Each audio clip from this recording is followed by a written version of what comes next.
आजचा आपला टॉपिक आहे गर्भसंस्कार. गर्भसंस्कार म्हणजे काय होतं की आपल्याला गर्भात असतानाच बाळाला संस्कार देणं सुरू करायचं आहे. आता काही जणी विचारतात की बाळाचा जन्म झाल्यानंतर आपण संस्कार दिले तर नाही का चालणार है ना. पण कसं असतं तेव्हा कुंभाराला एखादं मटकं बनवायचं असते किंवा एखादा खिलोरा बनवायचा असतो तर तो कसा बनवतो, ओल्या मातीला शेप देतो. ओल्या मातीला शेप देऊन नंतर मग त्याला ते पक्क भासतात. आणि म्हणून आपल्याला जर मुलाला आपल्या गर्भाला जर आपल्याला संस्कार द्यायचे असले तर ते आपल्याला तो गर्भात असताना पासूनच द्यायला फार गरजेचं आहे. कारण एकदा त्याचा जन्म झाला आणि बाहेरच्या वातावरणाचा त्याच्यावरती इफेक्ट होतो है ना. घरातलं काय वातावरण आहे किंवा नंतर तो शाळेत जाईल, शाळेचं जे काही फ्रेंड सर्कल त्याचे जे काही मित्र वगैरे असतील त्यांचा त्याच्यावरती परिणाम होतो आणि हळूहळू मग तो त्याच्यामध्ये त्या संस्कारामध्ये तो चालला जातो. पण म्हणून आपण जर गर्भात असतानाच त्याला चांगले संस्कार दिले तर ते पक्के असतात त्याचे संस्कार, ते तो विसरू नाही शकत नंतर कधी. तर म्हणून आपल्याला ही गरज आहे. तर ह्या आपल्या प्रश्नाचं उत्तर हे आहे की गर्भसंस्कार करणे का गरजेचं आहे. ठीक आहे.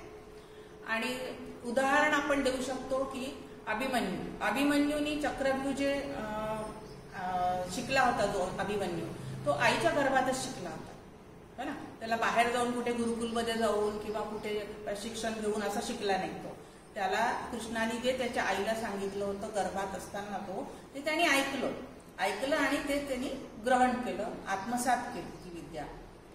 असे बरेच उदाहरण आहे. जसे शिवाजी महाराज आहे. शिवाजी महाराजांना पण जिजाऊ मातेनी लहानपणापासून चांगले संस्कार दिले आणि त्यांच्यामध्ये एक चांगला राजा तयार केला त्यांच्यामधून. तर असे भरपूर उदाहरण आहे. आता आपण बघूया की हे जे ब्रह्माकुमारीचं जे हा जो प्रोग्राम आहे डिवाइन गर्भसंस्कार आणि डिवाइन माता बालक, तर याच्यामध्ये काय उद्दिष्ट आहे. उद्दिष्ट हेच आहे की आई जी गर्भावस्थामध्ये असते त्यावेळेला मनाच्या शक्तीद्वारे तिने सुदृढ व आनंदी माता बालक बनवणे, हे या कार्यक्रमाचा मूळ उद्देश आहे. आणि ह्याचे मुख्य 3 स्तंभ आहेत. डाएट म्हणजे जेवण, जे काही सात्विक आहार, त्यानंतर व्यायाम, गर्भावस्थेत असताना कुठले व्यायाम केल्याने आपण ह्याला नॉर्मल डिलिव्हरी म्हणजे जे सिझेरियन सेक्शन न करता नॉर्मल डिलिव्हरीला पण हे उपयुक्त आहे. ठीक आहे. आणि तिसरं आहे राजयोगा मेडिटेशन. राजयोगा मेडिटेशनमुळे आपल्याला तणाव प्रबंधन करता येतं आणि अँगर कंट्रोल म्हणजे रागावरती पण आपण कंट्रोल करू शकतो. त्यामध्ये आईची हेल्थ म्हणजे आईची जी तब्येत आहे ती फक्त शरीराने नाही तर मनाने पण तिला आपल्याला आनंदी ठेवणं फार गरजेचं आहे.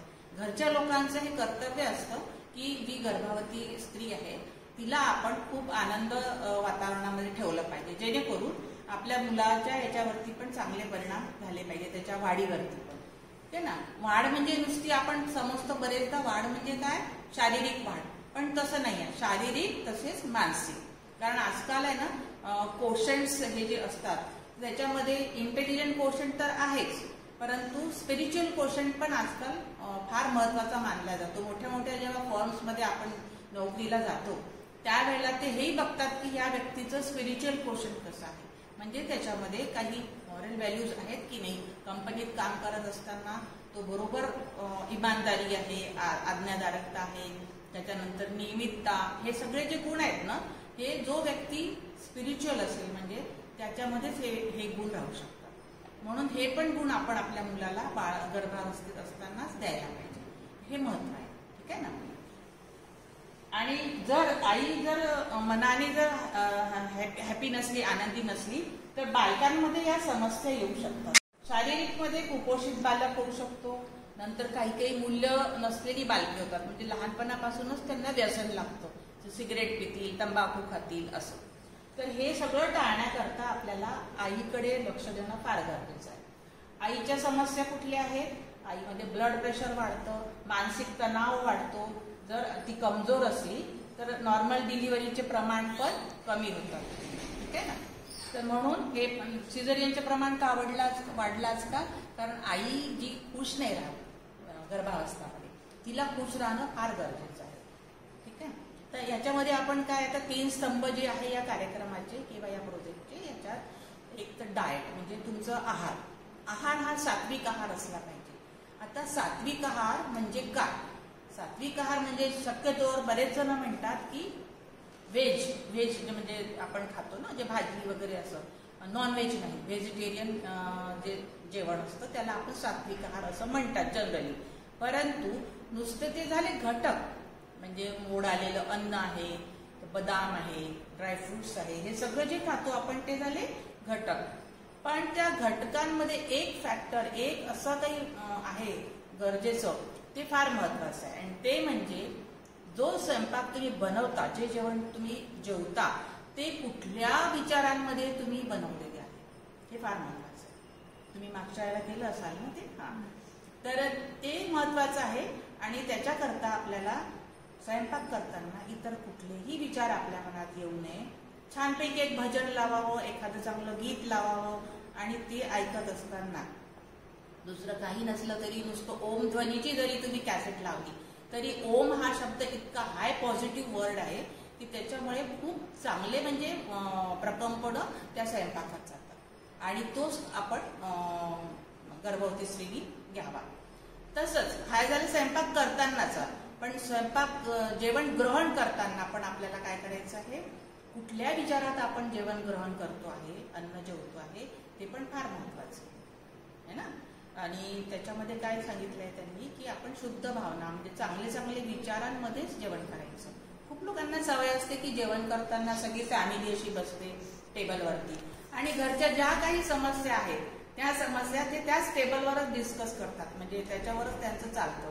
पण हे बरोबर आहे का? नाही, हे चुकीचं आहे. कारण ते अन्नामध्ये ते सगळं जात असतं. म्हणून आपल्याकडे आधी जे होतं की वदनी कवळ घेता नाम घ्या श्रीहरीचे, आणि लहान मुलांना आपण आधी सांगायचो, पंगत पण बसायची तर पहिले ते घ्यायची, असं श्लोक वगैरे म्हणायचे, मग जेवण सुरू करायचे. तर ती पद्धत आपल्याला परत सुरू करावी लागणार आहे ना. तर त्याच्यामुळे त्या अन्नामध्ये पण चांगले चांगले विचार जातील. आता दुसरं आहे पाणी आपण कसं पितो. पाणी कसं पितो आपण? आपल्याला पाणी प्यायचं आहे, आपण ग्लासमध्ये पाणी घेतलं, फटाफटा फटाफटा पिऊन टाकलं. पण असं केल्यामुळे काय होतं, जर एखाद्या वेळेला आपण रागात आहे, रागात असताना जर आपण त्या रागाच्या ह्याच्यातच पाणी पिलो तर काय होईल? पाण्याला असं म्हणतात की पाणी रे पाणी तेरा रंग कैसा जिसमें मिलाए उस जैसा, है ना. तर काय होतं, त्याच्यात जर आपण निंबू टाकलं तर कसं लागेल? ते आंबट लागेल. साखर टाकली तर गोड लागेल. जो जो गुण त्या पदार्थाचा असेल तो गुण त्या पाण्यामध्ये मिक्स केला जातो. जो कलर तुम्ही त्यात घालाल, खसचं सरबत टाकलं हिरवा कलर होऊन जातो, रूअफजा टाकला तर गुलाबी कलर, जो कलर टाकाल तुम्ही तो कलर आणि तो सुगंध त्याला येतो. तर असंच विचारांचं पण आहे. विचार सुद्धा पाण्यामध्ये मिक्स होतात आणि हे फक्त आपण म्हणतो म्हणून नाही. हे जपानचे जे सायंटिस्ट आहे मसारू इमोटो, त्यांनी हे सिद्ध करून दिलेलं आहे की पाण्यामध्ये विचार जातात आणि पाण्याच्या मॉलिक्यूलवरती त्याचा फरक पडतो. आणि हा प्रयोग त्यांनी कसा काय केलेला आहे मी तुम्हाला थोडक्यात सांगते. त्यांनी काय केलं, एका बॉटलमध्ये पाणी भरलं. ठीक आहे, आपण या चार्टमध्ये बघूया. असे हे बॉटल्स आहेत. याला त्यांनी लेबल केलं, पाणी भरलं याला लेबल केलं त्यांनी. एकामध्ये लव, एकामध्ये नफरत, एकामध्ये करुणा, एकामध्ये नाव लिहिलं एकावरती किंवा मदर टेरेसा, दुसऱ्यावरती नाव लिहिलं हिटलर. आता तुम्ही मला सांगा, मदर टेरेसा म्हटल्यानंतर आपल्याला काय वाटेल? कुठले आपल्यामध्ये विचार तयार होतील? प्रेमळतेचे. मदर टेरेसा म्हटल्यावर किती प्रेमळ होती, किती सेवादारी होती, किती सेवा करायची. तेच आपण हिटलर जर आपण नाव ऐकलं तर आपल्याला काय आठवेल? क्रूर होता तो, ना, क्रूरता आठवते, त्याचं हिंसकता आठवते. तर असं जेव्हा त्या बॉटलवरती नावं लिहिलेले होते त्यावेळेला त्यांनी काय केलं, काही लोकांना सांगितलं की तुम्ही इकडनं यायचं, टेबलवर असे बॉटल ठेवल्या होत्या लेबल केलेल्या, आणि तुम्ही ते लेबल वाचायचं आणि ते लेबल वाचल्यानंतर तुमच्या मनात काय विचार येतील तेवढं फक्त ते 1-2-4 सेकंद थांबायचं आणि मग पुढे. असं हा प्रयोग झाला. त्यानंतर त्यांनी निरीक्षण केलं, प्रत्येक बॉटलच्या पाण्याचं त्यांनी निरीक्षण केलं. एक मायक्रोस्कोप असतो स्पेशल, क्रिस्टलोग्राफी म्हणून. क्रिस्टलोग्राफी मायक्रोस्कोप मध्ये त्यांनी ते पाण्याचे क्रिस्टल्सचं निरीक्षण केलं. त्यामध्ये त्यांना काय आढळलं हे बघा 2 प्रकारचे क्रिस्टल्स आहेत, दिसतंय? हा जो आहे हा षटकोनी सारखा व्यवस्थित वाटतं, आणि दुसरा जो आहे हे अशा टाईपचे पण झाले. तुम्हाला कुठला आवडेल? इकडचा तिकडला? या साईडचा ना क्रिस्टल. हा, तर हे जे क्रिस्टल आहे हे कुठल्या बॉटल पासून तयार झालेले होते? ज्याच्यामध्ये आपण प्रेम लिहिलं होतं, नंतर काही चांगले मदर टेरेसा वगैरे नावं लिहिले होते, अशा पाण्यापासून असे क्रिस्टल होते. आणि दुसरं जे खराब वाटतंय ना तिथे हे जे असं दिसतंय खराब, तर ते ज्याच्यामध्ये नफरत लिहिलं, क्रूरता लिहिली, हिटलरचं नाव लिहिलं, त्या पाण्याच्या बॉटलमधून तसे क्रिस्टल. याचा अर्थ काय आहे? त्या लोकांनी तर काहीच नाही केलं, नुसतं विचार त्यांचे, तर विचारांचे तरंग त्या पाण्यामध्ये गेले आणि ते तसं क्रिस्टल्स तिथे तयार झाले. ठीक आहे, इथपर्यंत आलं लक्षात? आता आपला दुसरा स्तंभ आहे व्यायाम. गर्भवती स्त्रियांनी व्यायाम म्हणजे खूप असं हे नाही करायचं, नॉर्मल थोडंसं तुम्ही हे करू शकता, वॉक करू शकता नॉर्मल, आणि सकाळच्या वेळेला वॉक करायचं. ठीक आहे, सकाळी साधारणतः सूर्योदय झाल्यानंतर, एकदम अंधारात नाही करायचं. सूर्योदय झाल्यानंतर आपल्याला सूर्याची जी किरणं पडतात त्याच्यामुळे काय ऑक्सिजन लेवल वाढते, म्हणून काही स्त्रियांना मी विचारलं तेव्हा रात्री वॉक करत असतात जेवणानंतर, तर मी म्हटलं नको, रात्री नका करू, कारण त्यावेळेला ऑक्सिजन लेवल कमी असते हवेमध्ये, तर ते तुम्हाला त्रासदायक होईल. म्हणजे बाळाला पण काही ऑक्सिजन मिळणार नाही, CO2 जास्त असते त्यावेळेला. म्हणून जर कोणी ते रात्री फिरत असाल तर तुम्ही सकाळीच फिरणं सुरू करा. आणि दुसरं एक्झरसाइज जी आहे ती थोडंसं हलकं, तुम्ही बटरफ्लाय एक्झरसाइज जी असते, बटरफ्लायचं आसन, ते हळूहळू करायचं. बाकी मी जास्त काही सांगत नाही व्यायामाचं, कारण कोणाचं काही वेगळं असतं, आपापल्या डॉक्टरांना विचारून थोडी तुम्ही करा. तिसरा जो फॅक्टर आहे आपला तो राजयोगा मेडिटेशन.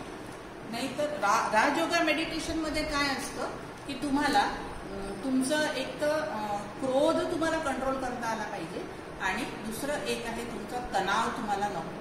गर्भवती स्त्रियांना तणाव आणि क्रोध आला की त्यांचं ब्लड प्रेशर वाढतं आणि बाळाकडे जाणारा रक्तपुरवठा कमी होतो, त्यामुळे बाळाची वाढ जी आहे ना ती खुंटते किंवा कमी होते, ज्या प्रमाणात व्हायला पाहिजे तशी होत नाही. म्हणून मग तुम्ही ह्या गोष्टींकडे जास्ती लक्ष द्या. गर्भवती स्त्रियांनी पण आणि घरच्यांनी पण त्यांच्याकडे या गोष्टी करता, म्हणजे त्यांना क्रोध येऊ नये बा वगैरे असं थोडं लक्ष द्यायचं. ठीक आहे, त्याच्यामध्ये महत्वाचं जे आहे ना, तर एक आहे की या ह्याच्यामध्ये राजयोगा मेडिटेशनमध्ये आपल्याला असं सांगितलं गेलेलं आहे की आपण स्वतःला एक आत्मा समजायचं, शरीर नाही, एक आत्मा. आणि आत्म्याचं स्थान आहे, आपण जिथे बिंदी लावतो ना, टिक्का लावतो, तिथे हे आत्म्याचं स्थान आहे समजा.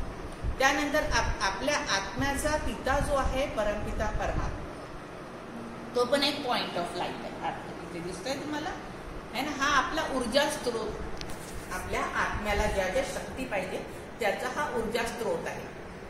ठीक आहे, आपल्याला जर कुठल्या या 7 गुण जे आहेत नाही इथे दाखवले, आनंद, ज्ञान, शांती, प्रेम, सुख, पवित्रता आणि शक्ती, हे 7 गुण आहे आत्म्याचे. याच्यातला एक जरी कमी जास्त झालं तर आपल्याला कसं थोडं अस्वस्थ वाटतं.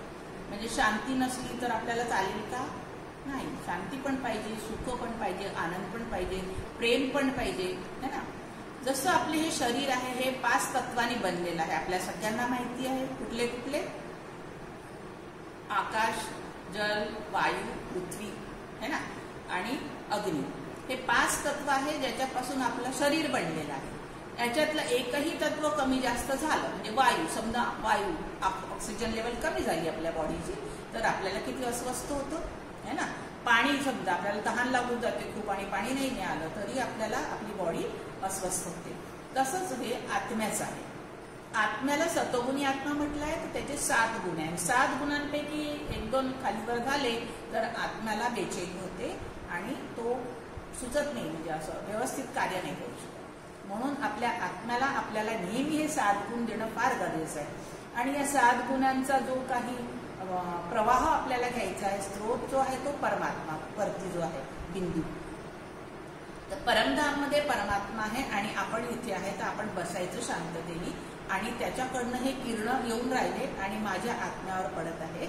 आणि गर्भवती स्त्रियांनी असं हे दाखवलंय बघा इथे गर्भाचं छोटंसं. गर्भवती स्त्रियांनी या गर्भाकडे पण लक्ष केंद्रित करायचं आहे आणि ही किरणं माझ्या गर्भाच्या पण आत्म्यावर पडत आहे आणि त्याचं त्या किरणांमुळे त्या रंगांच्या, याला रेनबो मेडिटेशन म्हणतो आम्ही. हे थोडंसं डिटेल आपल्याला नंतर घ्यावं लागेल. तर हे रेनबो मेडिटेशन आहे ना, ते त्याच्यामध्ये प्रत्येक गुणाचा त्यांनी एक कलर ठरवला आहे आणि त्या गुणाशी निगडीत असे आपल्या बॉडीचे जे सिस्टीम्स आहे, ऑर्गन्स आहे, अवयव आहे, त्याच्याशी त्यांनी ते जोडलेलं आहे.